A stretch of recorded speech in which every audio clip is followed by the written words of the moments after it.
ఎందుకంటే మనకి పెట్రోల్ బంకే యోగ్యంగా ఉంటుంది, మనకి చర్చెస్ అన్నీ కూడా అయోగ్యంగా ఉంటుంది. కాబట్టి ఇక్కడ పడుకోవడం జరిగింది.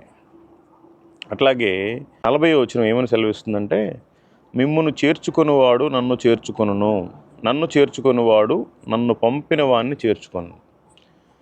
మన దైవజనులు అయితే కొంతమంది అయ్యా ఇక్కడ వాటర్ లేవు, దోమలు ఉంటాయని చెప్పి ఎల్లగొట్టారు. కానీ పాపం పెట్రోల్ బంక్ వాళ్ళని రాగానే అడిగాం, అయ్యా ఇక్కడ పడుకోవచ్చా, పొద్దున్నే స్నానం చేసి వెళ్ళిపోవచ్చు అంటే, నమ్మకంగా అండి, ఏం ప్రాబ్లం లేదు, పర్వాలేదు, ఖచ్చితంగా మీరు ఇక్కడ పడుకోండి అని చెప్పి పాపం వాళ్ళు చాలా బాగా మాట్లాడతారు. తప్పకుండా పడుకోండి, ప్రాబ్లం లేదు అది అని చెప్పి మాట్లాడతారు. అందుకని మమ్మల్ని చేర్చుకున్నారు కనుక వాళ్ళని కూడా దేవుడు చేర్చుకుంటాడు. మత్తయి సువార్త 10వ అధ్యాయం 9వ వచనం, మీ సంచులలో బంగారమునైనను వెండినైనను రాగినైనను ప్రయాణము కొరకు జోలెనైనను 2 అంగీలనైనను చెప్పులనైనను చేతికర్రనైనను సిద్ధపరచుకొనకుడి. అసలు వాస్తవానికి ప్రభు చెప్పేదైతే సువార్తకు వచ్చేటప్పుడు అసలు ఏమీ తెచ్చుకోకూడదు. అవసరమైతే ఒట్టి కాళ్ళతోటే నడుచుకుంటూ తిరిగి సువార్త చెప్పాలి. కానీ ఆ రోజుల్లో పరిస్థితులు వేరు, ఈ రోజుల్లో పరిస్థితులు వేరు.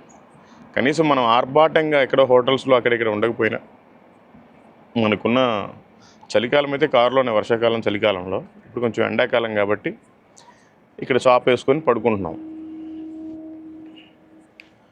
కాబట్టి ఏదో తగ్గు మాత్రం చూసుకొని మనం ఏదో పెద్ద రాయల్టీకి బిల్డప్కి వెళ్ళకుండా ప్రభువును జ్ఞాపకం చేసుకొని ప్రభువు చెప్పిన వాక్యాన్ని పట్టుకొని వాక్యానుసారం మనం జీవించాలి.